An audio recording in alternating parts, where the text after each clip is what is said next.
তো বন্ধুরা এই টোটকা বানানোর জন্য কী কী উপকরণ লাগছে আপনাদের প্রথমে দেখাচ্ছি। দেখুন এখানে নিচ্ছি বাসক পাতা, এটা লাল বাসকের পাতা, এটা আমার বাড়িতে গাছ আছে। আর এখানে নিচ্ছি গোটা গোলমরিচ, এগুলো পরে থেতো করে।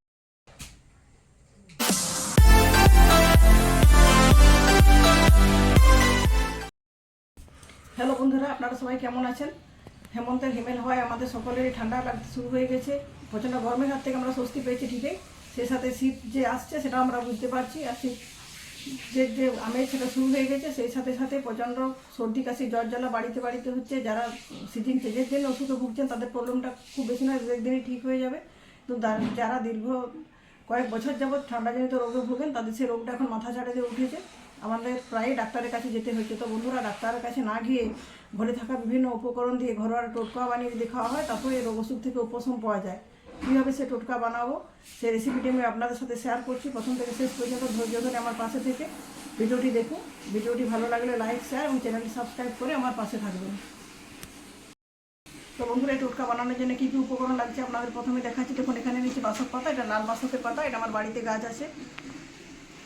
আর এখানে নিচ্ছি গোটা গোলমরিচ, এগুলো পরে থেতো করে নেব। এখানে নিচ্ছি তুলসী পাতা, লবঙ্গ 10-12টা, দুটো এলাচ, দুটো করে দারুচিনি, এখানে নিচ্ছি আদা, মিছরি, আর এখানে নিচ্ছি বন তুলসী বা যেটা পুদিনা পাতা বলা হয়। আর লাগবে জল। তো চলুন বন্ধুরা রেসিপিটি শুরু করি। প্রথম থেকে শেষ পর্যন্ত আমার সাথে থাকুন।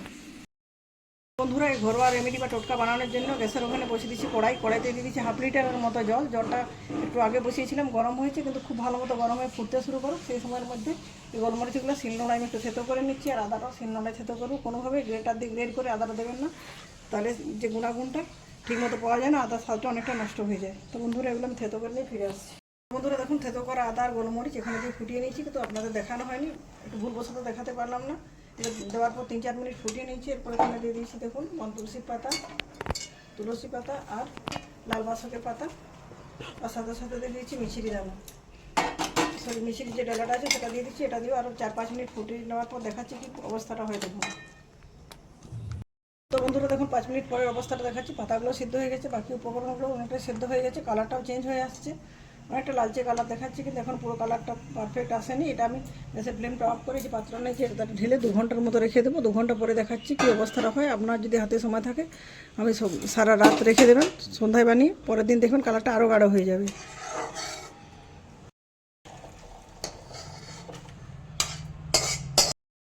দেখুন বন্ধুরা ফিরে এলাম 2 ঘন্টা পর। 2 ঘন্টা পর ঢাকা খুলে দেখাচ্ছি দেখুন কতটা কালার চেঞ্জ হয়েছে। যখন রেখেছিলাম তখন একটু হালকা কালার ছিল, কতটা কালারটা গাঢ় হয়েছে 2 ঘন্টা রাখার ফলে।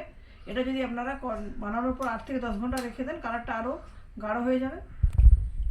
সব কিছু গরম মশলাগুলো দিয়েছিলাম, তুলসী পাতা, বন তুলসী, তার সাথে দিয়েছিলাম লাল বাসক, সবগুলো মিলেমিশে একটা দারুণ ফ্লেভার উঠছে।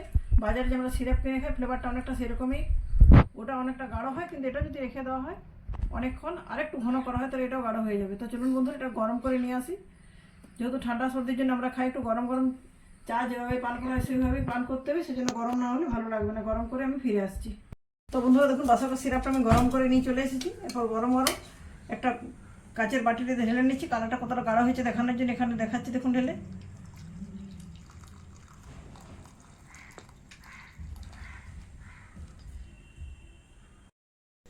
বন্ধুরা আপনাদের কালার বোঝানোর জন্য কাচের বাটিটা ঢেলেছিলাম, বাকি একটা কাপেও কিছুটা ঢেলে নিয়েছি। তো গরম গরম এইটা যদি পান করে থাকেন তাহলে যাদের টুকটাক ঠান্ডা সর্দিতে গলা খুসখুস গলা ব্যথা হয় অনেকটা উপশম হয়ে যায়। যারা দীর্ঘদিন ধরে ঠান্ডার জনিত রোগে ভুগছেন তারা অনেক ওষুধ খেয়ে অভ্যাস করে নিয়েছেন, তো তাদের কাজ ঠিক মতো হবে না, কিন্তু কিছুটা উপশম অবশ্যই হবে। আমাদের রোগ অসুখ সবটাই হচ্ছে মনের ব্যাপার। আমরা যদি মনের জোর ঠিক রাখি তাহলে 80 ভাগ রোগ আপনিই সেরে যায়, আর 20 ভাগের জন্য একটু মেন্টাল সাপোর্টের জন্য ওষুধের প্রয়োজন হয়। কিন্তু যদি ছোটোখাটো কোনো প্রবলেম হয় ডাক্তারের কাছে না গিয়ে বাড়িতে থাকা উপকরণ দিয়ে এই ধরনের ঘরোয়া টোটকা বানিয়ে খাবেন, খেয়ে খুব উপশম হবে। আর কোনো ওষুধের জনিত যে সাইড এফেক্ট হয় সেটাও এখানে থাকবে না, এটা শরীরের জন্য খুবই উপযোগী। তো বন্ধুরা আমার এই আজকের ঘরেলু টোটকা রেসিপিটি কেমন লাগলো কমেন্ট করে জানাবেন, বাড়িতে অবশ্যই একবার বানাবেন। ভিডিওটি ভালো লাগলে লাইক, শেয়ার এবং চ্যানেলটি সাবস্ক্রাইব করে আমার পাশে থাকবেন। আজকের মতো এ পর্যন্ত, পরের দিন নতুন কোনো রেসিপি নিয়ে হাজির হব। ধন্যবাদ।